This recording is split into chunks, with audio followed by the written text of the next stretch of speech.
Good morning बच्चों। चलिए आज निकाली क्लास 8 थर्ड हिंदी। ठीक है, जिसमें हम लोग पढ़ चुके थे काल, पढ़ चुके थे काल तक, टेंस पढ़ चुके। अब आपको पढ़ना है, जिसमें देखिए इसमें आपको पढ़ना है लेसन नंबर 11, 12, 13, 14, 15। तो ये आपको घर में पढ़ना है, क्योंकि इसमें सभी जो है याद करने वाली बातें, सभी याद करने वाले थे। जैसे विराम चिन्ह अभी थोड़ा हम बतला देते हैं। हिंदी के महीने आपको याद करना है। अब महीने का नाम में क्या पढ़ेंगे, आपको याद करना है। हिंदी की गिनती, तो गिनती में आप जैसे हिंदी में शब्दों में जो लिखते हैं, रोमन में जो लिखते हैं वो हिंदी में मान्य है, लेकिन जो शब्दों में लिखते हैं उसे कम से कम आप याद रखिएगा। जैसे 31 होता है या 31 होता है, 66 होता है या 66 होता है ना। हर्ष ई लगता है कि ए लगता है, ये सब थोड़ा आप प्रैक्टिस कर लोगे। मुहावरे याद कर लेना। अगर जिस मुहावरे का अर्थ नहीं समझ में आता है, वाक्य में कैसे प्रयोग करें नहीं समझ में आता है, तो आप इसे ऑनलाइन क्लास से पूछ लेंगे। शब्द सागर में जैसे उल्टे शब्द हैं, विलोम शब्द हैं, पर्यायवाची है, अनेक शब्दों के एक शब्द हैं। ठीक है, तो इसमें आप करोगे क्या, आप देख लोगे, इसमें से बहुत सारे शब्द आपको पता है, आपको मालूम है, आप लोग यूज करते हो, हिंदी में बुक में पढ़ते हो। तो जो नए शब्द आपके पास है, क्योंकि सबके नए अलग अलग होंगे, आप जो जानते हो तो दूसरे विद्यार्थी नहीं जानते हैं, वो जो जानता है आपने, इस तरह से आप अपने हिसाब से जो आप जानते हो उसको पेंसिल से टिक लगा देना, और जो नहीं जानते उसको छोड़ देना, तो पता चल जाएगा कि हाँ ये आपको पता नहीं है। और बुक लेके बैठना और ऑनलाइन क्लास में पूछ लेना। ठीक है, तो इस तरह से 13, 14, 15 आपको जो है कर लेना है। तो ये थोड़ा सा हम लोग देख लेते हैं विराम चिन्ह 11। विराम चिन्ह इसमें आपको बहुत ज्यादा दिया हुआ है, मात्र 4 दिए हुए है ना, जो प्रमुखता से उपयोग किए जाते हैं। तो विराम का मतलब होता है रेस्ट लेना, रुकना, ठहरना, है ना।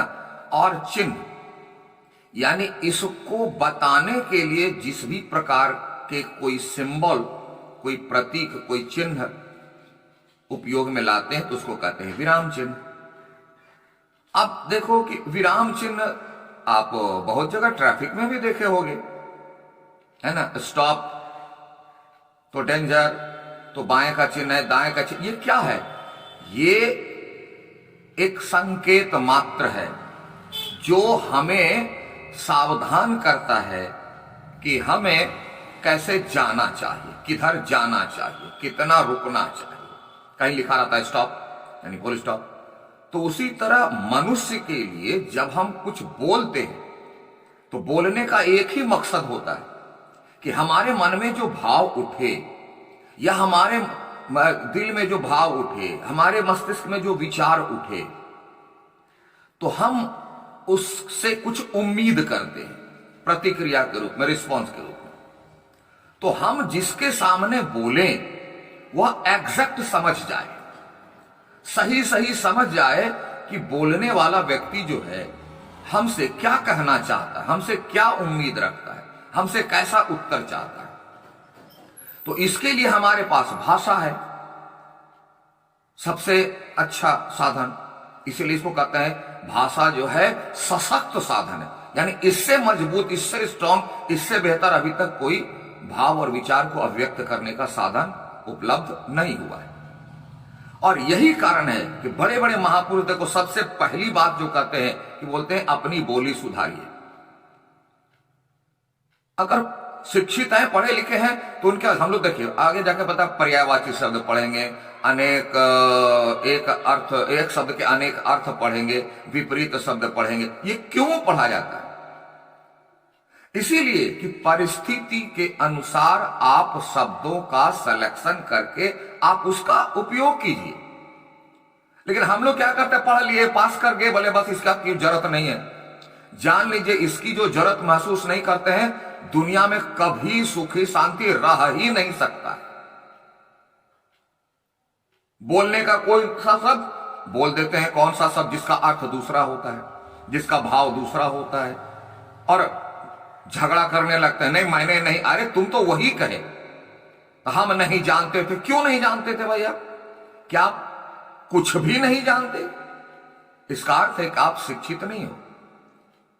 किस शब्द का इस्तेमाल किस तरह से किया जाता है, कहां किया जाता है, आपको पता ही नहीं। नोट को कैसे यूज किया जाता है, कपड़े को कैसे प्रेस करके रखा जाता है, घर में 50 बार पोछा लगाया जाता है, चेहरे को तरह तरह के क्रीम से पार्लर में जाके ऐसे ऐसे तरीके से, ये सारी चीजें आपको पता है जो सिर्फ आपके शरीर के लिए है, और वह जो आपके स्वभाव को, आपके चरित्र के, आपके रिश्ते को मजबूत करता है, बनाता है, स्ट्रांग करता है, इसके लिए आपको कुछ भी पता नहीं। मैं भी जैसे बोल रहा हूं तो देखिए, रुक रहा हूं, तो इसको यानी भाव और विचार को 100% 100% हम सामने वाले को समझा सकें, इसके लिए हमें बोली सही से बोलनी पड़ेगी। मैं आपसे बात कर रहा हूं, देखो, कहीं ज्यादा रुकता हूं, कहीं कम रुकता हूं, कहीं शब्दों पर ज्यादा जोर देता हूं, कहीं पहले अक्षर पर ज्यादा जोर देता हूं, तो संभव है इससे मैक्सिमम अधिकांश आप समझ पा रहे हो। शब्द क्या है? शब्द एक पाउच है, एक कवर है, और उसके भीतर जो मटेरियल है उसको देना है ना, तो उसको, वह क्या है? भाव, वह क्या है? विचार। तो इसके लिए आप बोली सुधारिए, रुक के बोलिए। अब रुक के बोलने का मतलब नहीं एक शब्द बोलने रुक जाते, नहीं, आदतन हम जिस प्रकार से जितना अभ्यस्त हैं बोलने के लिए, रुकने के लिए, उसे कहते हैं सामान्य। तो उससे कभी कम और उससे कभी ज्यादा रुकना पड़ सकता है सामान्य से। तो कहां सामान्य लागू करेंगे, कहां उससे कम रुकेंगे, कहां इससे ज्यादा रुकेंगे, बोलने में तो अभ्यास कर लेंगे, लेकिन जब इसी को जब हम लिखते हैं तब क्या करें? तो इस विराम को प्रकट करने के लिए, अभिव्यक्त करने के लिए, बताने के लिए, समझाने के लिए हम चिन्ह का प्रयोग करते हैं, और इसी को कहते हैं विराम चिन्ह, है ना। बहुत देखो, जैसे हम एक तुमको पढ़ के सुना देते, जैसे बहुत लोग कहानी पढ़ते हैं, मैं एक आपको कहानी पढ़ के सुनाता हूं। अब देखिए इसका तरीका, हंस किसका एक पढ़ा।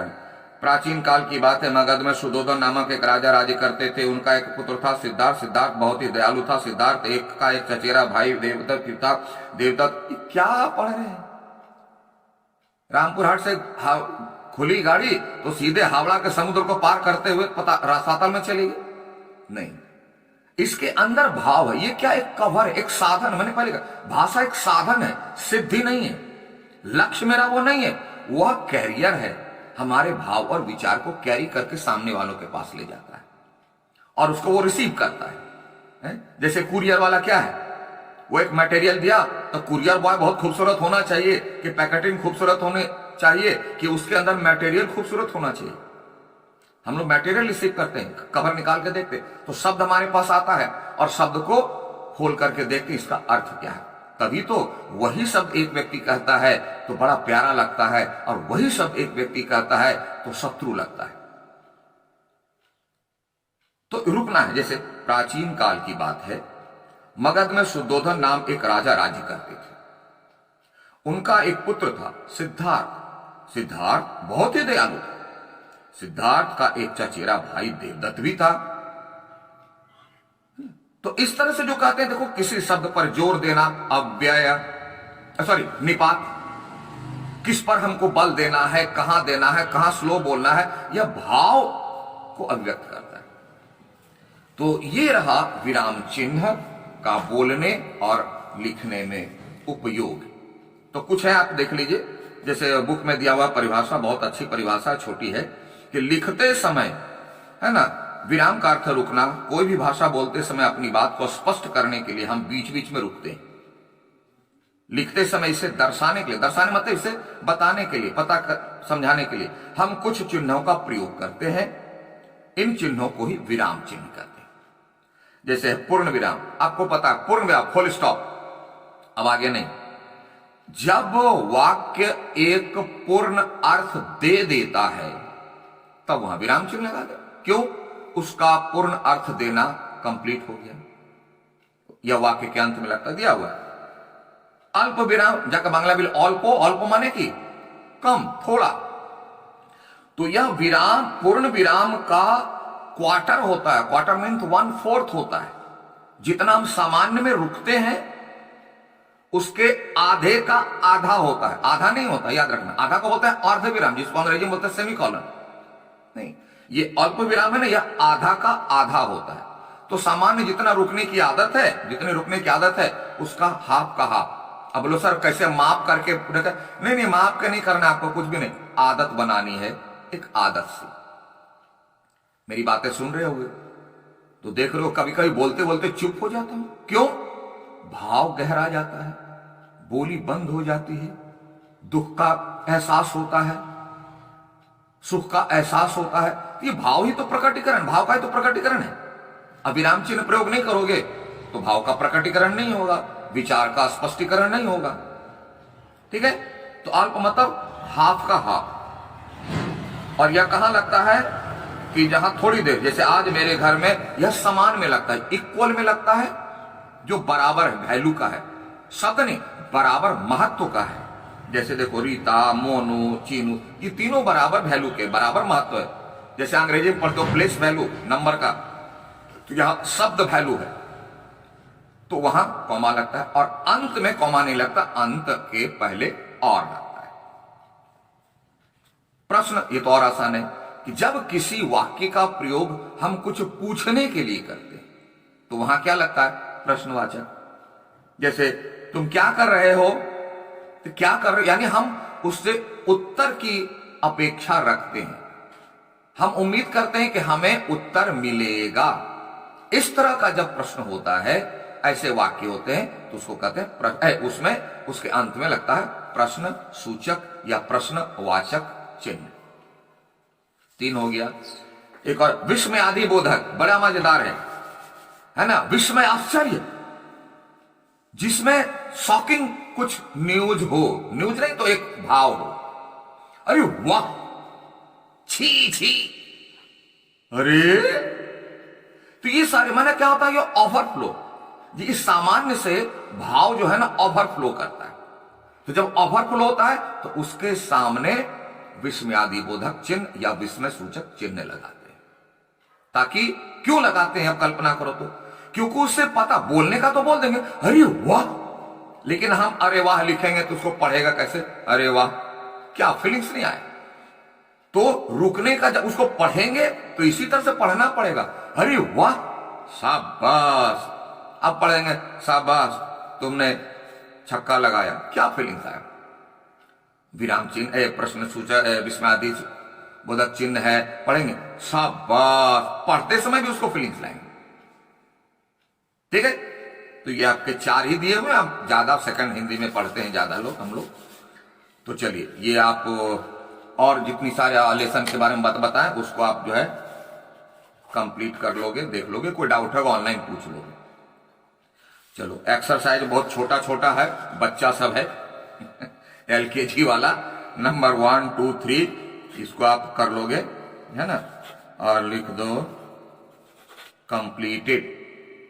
और एक बात अंत जाते जाते बता दें कि अगर कोई भी लेसन, देखो हमारे पास बहुत सारा लेसन रहता है, बहुत सारी बातें रहती है। कुछ हो सकता है कि कुछ लेसन का या कोई पार्ट छूट गया हो, तो आप जरा हमको फोन से याद दिला देना, SMS वाला नहीं, है ना? फोन से याद दिलाना कि सर ये पार्ट छूट गया है और सिलेबस तो मैंने भेज ही दिया, उस हिसाब से आप तैयारी करोगे। ठीक है? तो चलिए, आपसे वीडियो के जरिए हम विदा लेते हैं। Thank you, have a nice day.